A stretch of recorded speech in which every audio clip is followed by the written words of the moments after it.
Oh, here we go. Legendary. Let's go, baby! Hello, everybody. I'm Roadblock, and this is a Raid Shadow Legends video. I am excited because I am pulling all of my Sacred Shards on both of my accounts. This main account we're going to start with, and the free-to-play. Now, we're going to get to that in a second, and feel free, guys, to go ahead and fast forward to that, but there are some things that I want to talk about and address very, very quickly. Recently, I've had a lot to say about Lysanther Beastbane, the new champion, and I just want to clear up a few things because it can seem like mixed information to you guys. I think Beastbane is good for a lot of early mid-game accounts, like my free-to-play. I am still going for him on my free-to-play. The main account, however, it's not worth it for me to dump a whole bunch of resources into it. It wasn't worth it for me to go for the soul. That's all it is. It's just that simple, guys. It's not worth it for me to go for the soul. That's my decision. That's how I judge value in Raid Shadow Legends. You may judge it differently, but for me and what I want to do on the main account, it just isn't worth it. A small upgrade for a large investment of time and shards wasn't worth it for me. And I'm sure you're saying, well, you're still going to pull your 5 sacreds. What do you mean by that? The reality is that it's still a really good time to pull. It's a 2x event with a progressive chance. I'm going to pull my shards, and I'm going to double dip and get extra rewards from this Hero's Path event, but I'm not going all in to get the soul or to get the fragments. That's my reaction to what happened. I shared that with you guys. You do not have to agree with me. Anything that comes out on the channel, you don't have to agree with. Everything is my opinion. I'm not the guy that researches and brings a whole bunch of crazy facts. So I just wanted to get that out of the way. Sorry if I upset or disappointed anybody with my opinions, but I'm going to give you guys my opinions, and that's it. End of story. Now, let's move on to the fun stuff. Let's pull some shards. Real quick. If you're looking to be part of my account takeover series, join the Discord below. But a little heads up, I'll be prioritizing accounts that were started with my exclusive promo link. This will also guarantee you a free legendary Elenaril and 3 amazing free epics as you level up. Here's what you need to do. Log out of Player and Play on PC and uninstall. Click the link in the description and register with a brand new email. Launch Raid and complete the tutorial. Go to your inbox and claim your first champ. You'll get Elenaril for free along with Uugo, Tagoar, Rector Drath, and a better chance at a takeover. So click my link right now. All right, we're going to start over here. Black Tusk, the reason I'm pulling today is because Black Tusk is just a lot better for both of my accounts than any of the other champions would have been. So Black Tusk is one that I really like. Tell you what, we'll go over his kit if I get lucky enough to pull him. And then if not, I'll still go over his kit at the end and talk about why he's so good. So here we go. And my mercy tracker is down, so I'm gonna have to remember how many of these I pulled. All right, Carlinia, there is something to say for her for the ice spider in City of Santranos, I think. I didn't have on one of my accounts, I don't know which one, I didn't have a burner for the ice spider, but I had Carlinia and she would work in that room. I don't remember the room, I don't remember the details, but there's a potential. So she's somebody that I would keep in the vault. Decent champion that has a burner that you can put in the vault for future reference, right? Morag, if you guys don't already know, I actually love Morag. I built her on the free-to-play challenge account. I think she'll be really good too with Black Tusk. She can hit pretty decent, get a little mini ally attack in there, which can come in pretty handy. If you're early on and you pull a Morag, I mean, you can get her kind of for free from Player Points program, but still, once you get her, I do advise building her if you don't have a better option, defense-based as well, which means that she's going to last and be tanky while also being able to potentially do damage. If you're trying to get damage out of her, though, you'll probably need to bring an increased defense, so just keep that in mind. And that's almost true for any defense-based nuker, to be honest with you. All right, Marksman here, never been a real big fan of Marksman. I think he was one of the first epics I ever pulled, and I was pretty disappointed. Oh, here we go, Legendary. Let's go, baby! Yes, yes, yes! Let's go! I am so freaking pumped up. Let's talk about his kit now that we got him. That's why you don't talk about the kit before you pull, guys. Let's go! Oh, I'm so pumped up. I haven't had a good shard pull in a while. This was overdue.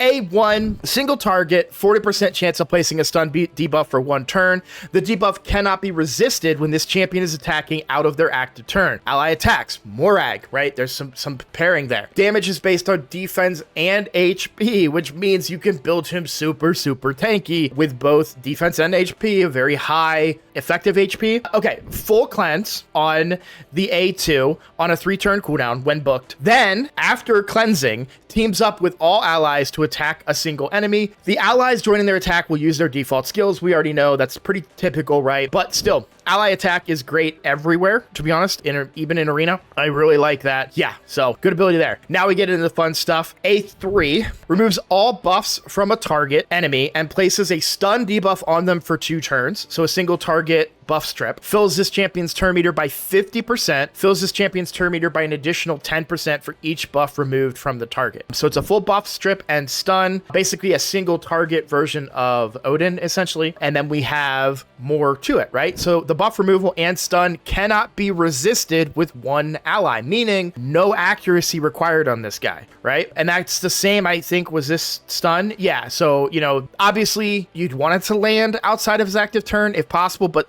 I think what you're going for here is more of an ally attack type thing or a counter attack type thing. Okay, with 2 faction allies, resets the cooldown of this skill when an enemy is killed while under a stun debuff placed by this champion, and then allies deal double damage to targets under stun debuffs placed by this champion. So I talked about this in a recent video on Bolent. He has that, you know, increased damage to stun targets as well. This is really, really good, right? The fills turn meter by 50%, and if you strip a handful of buffs, you could get a second turn even with this ability, which could be pretty good. So yeah, I love this ability, love this champion. We'll move on to the passive now. So allies will counterattack whenever they lose 10% or more of their max HP from a single hit. If there are multiple champions on the team with this skill, only one will activate. So with one faction ally, whenever an ally places a fear, true fear, freeze, provoke, sleep, stun, or petrification, any hard CC debuff, fills that champion's turn meter by 20%. Occurs once per skill. If there are multiple champions on the team with this skill, only one will activate, right? Anytime anybody places crowd control, it fills their turn meter. The main thing I think of when I see this is freeze or provoke. Provoke for Molly, but freeze for Torment, which, you know, a lot of people have because he was kind of a fusion that they redid during the holidays, I think last year or the year before maybe. So a lot of people have him, so you get the freeze there. There's actually a lot of stuns in dwarves. So like Trunda is the first one that kind of comes to mind. I think there's probably a few more. I might be wrong about that, but I think there's a few more in there as well. All right, 2 faction allies. Whenever an ally is attacked, has a 50% chance of placing decreased resistance debuff and a decreased speed debuff on the attacker for 1 turn. If the ally is under block damage, unkillable ally protection, or stone skin, the chance increases to 100%. That's important, and we'll get to it in a second. If there are multiple champions on the team with the skill, only one will activate. That's pretty typical. At the start of each round, places a stone skin buff on all allies for 1 turn. If there are multiple champions on the team with this skill, only one will activate. What does that mean? That means I don't need stone skin on any of the dwarves that I bring with him. Now, you do need a full team of dwarves to truly get the effect of that, but you get to start each round with stone skin. I think that's great. Just flat out, I think that is great because you don't have to build in stone skin, and you could even go for maybe a more glass cannon style build because you know you're going to have a free stone skin at the beginning of any arena fight. Love it. Love it. So I have on this account in particular, we can look at dwarves really, really quickly, debating if I want to pull that last shard or not. On this account for dwarves, I'm pretty stacked, right? I have Torment, but who I'm really excited to pair with him is Trunda, because Trunda comes in there with some stuns, right? And that pairs well with him. Her A1 can hit decently, so you get some value there. Goffred is a potential that I could pair with him. You get a provoke in there. You've got stun in there as well. We've just talked about all of that. Even increased defense, which is going to benefit him because his damage is based on defense as well as Goffred. We've got Tormund as an option here. I don't have one of the biggest ones, which would be Arnorn, who I would really love to get. But I don't think I'm going to push my luck for Arnorn on this account right now, but because there is a chance, there is a boosted chance to pull him right now, but I don't think I'm anywhere near Mercy, and I kind of want to recoup my Void Shards. I was saving for a long time. I spent them on the main account. I spent them during during CVC so we could get a 4-0 win and have a chance at legendary relics, which a bunch of my clanmates were able to get. I was not so lucky, but I wanted to help my clan out and get them those, so I did pull that one. So this is my last sacred. I'll move myself over just a little bit there so that you guys can see my sacred count, and I'll do that for the next shard pull too.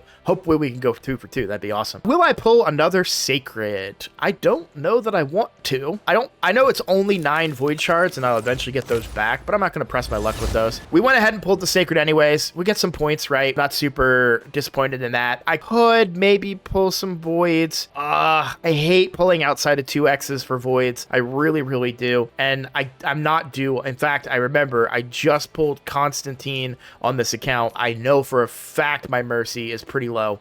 You know what? Screw it. I said I won't waste it. We're going to go ahead and chase for it here. And the reason that I just realized after I said we're not going to chase for it was that it doesn't really matter that much right now. I do want to recoup my voids, but 9 of them I can recoup pretty quickly. So if you think about when the last Clan v Clan was, within a week I got 9. There's a good chance that I'll be able to get some of them back. So I figured why not? I talked myself into it. I talked myself into it up here as I was telling you guys that I'm not going to. Hopefully this helps you guys understand why I'm maybe so wishy-washy on some of my takes, because this thing is always churning and sometimes this doesn't agree with this. Okay, so it is what it is. But let's go and just check and see if we hit anything here. All right, I figured I'd try. Doesn't look like we're going to, but no big deal. We're gonna get some points here. I wouldn't have done that if I didn't pull Black Tusk.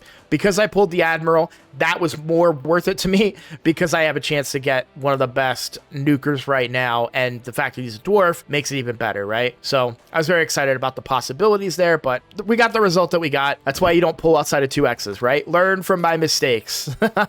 How many points did I get total? I got 29,000, right? So I'm out on the fusion. I did not do Ice Golem, so it's already too late. Even if I do get enough points, I guess technically there's 100 points in there, so I suppose there's enough. Nope, even then I'm still at 375. Some events are still going on, but it's just not, I'm not going to do it. All right, now, main account has 10 sacred shards. All right, here we go. Again, going for Black Tusk. Would love to hit him over here too. Would be super good over here because I don't have a lot other than Teox, which, you know, but I do think he'd be really good for me over here. I just built Trunda on this account, or I just leveled her up. I don't think I have gear on her. I might, but also because Faction Wars for me, this is a big deal. Faction Wars for me is a big area that I'm progressing because I need Lydia, and you can see Dwarves is at 57.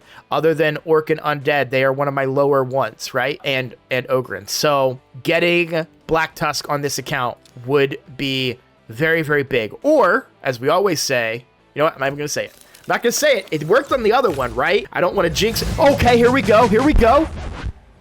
Drath heals this champion by 5% of their max HP. Heals the champion by 10% of their max HP instead. If they have attacks on enemies, perfect veil on all allies, and counterattack and strengthen on this champion for 2 turns. Heals the target ally, balances HP of all allies. HP of all levels will be brought up to the level of the ally with the highest HP, and then places ally protection on the initial target. So a single target ally protect decreases the cooldown of this ability, which is a 4-turn cooldown by 1 turn. Okay. What are the reviews? Oh, God.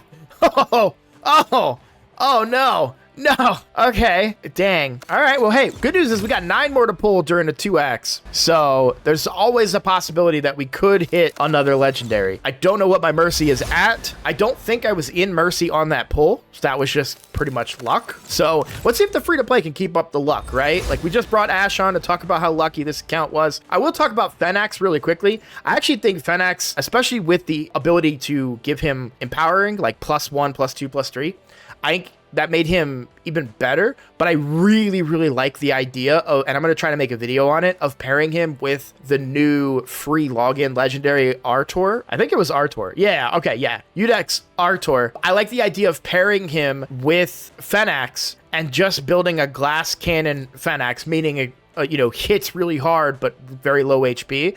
And he just keeps reviving him. And then Fenax A1 is the hardest hitting ability out of this. Also, enemies killed by this can't be revived. So his kit, the hardest thing that he has is the A1. So if you're just constantly A1ing and then blocking revived, I think there's some value there. And, you know, even if he dies, you don't really care. So it was just a thought I had. I don't know if that's necessarily a good idea, but we're going to maybe test it. So yeah, I thought I'd talk about Fenax there. Pretty decent champion. Good. If, man, I'm a champion I would love to get. Okay, come on, come on, come on.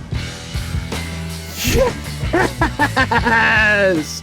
That is good for me. That is very, very, very good for me. Not quite the level of what I want, but will fill the role that I'm looking for. I need a really good support. The reason I say not quite what I'm looking for is she doesn't bring the revive that I need in Chimera. However, she covers everything else I need for Hydra. Let's talk about this kit. Also, slightly reducing the value now of the fusion on this account. Slightly, right? Because she has the same A2, essentially, decreased speed and weaken, but the other guy will hit harder. But yeah, still, also, man, oh, what a pull. All right, let's talk about this. Sleep on the A1. If they're under decreased speed or weaken, the chance goes up 75%. On the A2, attacks all enemies, has a 75% chance of placing a 30% decreased speed debuff and a 25% weaken, right? We just talked about that. And decreases the turn meters all enemies by 15%. Now we have an increased speed and increased attack and a 15% turn meter fill on the A3, and that grants an extra turn, meaning that this books down to a 4-turn cooldown, but it's really a 3-turn cooldown when you consider the extra turn mechanic, because she's immediately then going to also place this decreased speed and weaken. So 2 abilities here that are going to work really well together. And then this, whenever this champion or an ally has their turn meter increased, heals all allies based on their max HP. The percentage value of the heal is equal to half of the turn meter increase. This is big for me because she brings healing, she brings support in speed and turn meter, and she brings debuffing in terms of decreased speed and weaken. A good champion for me almost all around. And then her aura is all speed in arena battles. I would prefer for that to be in all battles, to be honest. That's selfish. That's just me being greedy because I need her in all battles on this account. We're going to keep pulling though. That's 2 legendaries in 5 shards. Like we're doing pretty good. We're doing pretty good tonight. I'm feeling it. Can we go back to back? No, we cannot. No, we cannot, but I tried. All right, Rockbreaker. Not familiar with Rockbreaker, so that's a kit that I'm not quite going to be able to go over here. Mausoleum Mage. Mausoleum Mage, pretty decent. Epic. Good epic. Get a cleanse and cleanse and a heal. And then this is really good to pair up with like Seer, for instance, right? He could be a good setup champion for Seer while also bringing cleanse and some support for you, right? So one that I would love to pull early on an account, right? Kellen, weaken on the A1, decreased speed. Not super knowledgeable about him. Not super excited to pull him either, to be completely honest. All right, well, we are down to 1 more Sacred Shard. Something big. We get an epic again. All right. Wow. Well, that was an interesting set of pulls. You know what? I'm feeling my luck today. In my experience, there's no such thing as luck. Don't do this, guys. Don't do this. What I'm about to do is wrong. Pull your shards during 2Xs. Okay. Let me back up. Because I know I said don't do this, and I don't want to be the guy that tells you how to play your account. Play the account the way that you want. But for me, the reality is 5 Void Shards I'm going to get back. This guy is really, really good. Do I want... Nah, okay. I'll take my own advice. I'm sorry, guys. I teased you a little bit too much there. I'm sorry. I will take my own advice. We are not gonna go chase for Arnor. Where are we at points wise? I've got 48,000 points. I've already you can see I've spent some going through the tree here. We are going to go ahead and get our keys and our fragments, and then I might pull a couple of ancients. So be right back. All right, guys, so you can see here I have the 400 fragments that I need in order to complete the fusion. So we have 15,000 points right now. I needed like 76 ancients to pull. We've got 63. I am going to pull those and then finish the rest off with dungeon divers to get the 5-star soul for this guy. Again, I made it, if it wasn't clear to you guys before, on the main account, it's not worth it because it's such a small upgrade over what I already have. This is a free-to-play account. I don't have a lot of champions, and I certainly don't have a lot of 5-star souls, so I am willing to chase for that, and there is the added benefit to still try and go for Black Tusk because I really want him. You know what? We can probably save a couple of ancients and pull the voids too. I didn't consider that, but I am going to do that here in this case. Like I said, I'm nowhere near Mercy, so 5 Voids is not going to yield me a Legendary here, but it will save me a couple of Ancients, and there is the chance, obviously, to get a really good nuker in Arnorn. So it's, you know, it's not the right call, to be honest with you. This is probably a mistake on my free-to-play. I figured I'll do it, and then we'll keep an eye on the inventory here. So, all right, so let me recheck my numbers after pulling those Void Shards, and I'll be right back. All right, guys, so I'm going to need a total of 67 Ancients, which we don't have right now. We have 63. So I'm going to pull those and then finish out the rest in Dungeon Divers. So, all right, here we go. Do we have enough to pull? Yeah, we should have enough room to pull. Would love Black Tusk. Would love, what I didn't want to say earlier is that I would love to get a support. The support that we got, I'm very happy with that. Estrid is going to make a big difference on this account. I truly believe that. Would honestly prefer, like, you know, something maybe that has a full cleanse and stuff, but she brings the heals, she brings the decreased speed and the increased attack and the weakens. That's really going to help my Thor team, and that means that because I pulled her... Oh, did I do my math wrong? Oh, yeah, I thought I had 400. I don't. Okay, this time I'll remember to pause. All right, we have enough room now. Here we go. Now, I'll be honest with you. I don't think that this many Ancients is really worth a soul, being completely honest with you guys. So then why am I doing it? Well, you know, it's a big time thing. This was the Easter weekend, right? I spent a lot of time with my family. Originally, we were supposed to go out of town, but we didn't because my daughter got a little sick. So we spent a lot of time together, watching TV, hanging out. It was a great time, and you know, I am glad that I had that opportunity, and I don't think I ever would have been able to do full Dungeon Divers for this. So we'll pull some shards here, and we're gonna get that value, and I'm hoping that Beastbane can prove effective for me. Does this mean I'm out on the next fusion? Who knows, right? It's probably gonna come sooner than I would like it to, so we'll just have to wait and see. All right, that went about as well as I expected. Not great, but we have our points. We are at 47,885, so I need 3,000 points from Dungeon Divers. I feel like I can knock that out. I only have 4 hours to do it, but I'll do that over in Spider tonight, knock out those points, and we're going to be able to get ourselves this 5-star soul. Certainly, it's probably, honestly, more value for me to go for maybe these books and other things. However, I do think that soul is going to come in very handy for his ability to do damage for me in Hydra at the lower difficulties that I'm going to be using him in, because it is a free-to-play account, and Hydra is one of my weakest areas on this account. So hopefully I'll be able to improve that and get you guys a video on that soon. Thank you all so much for watching. I know it was long for a shard pull video, but I think it was a pretty good one. I'm happy. I'm excited. So thank you all for watching. If you are new here, please consider subscribing. It is the best way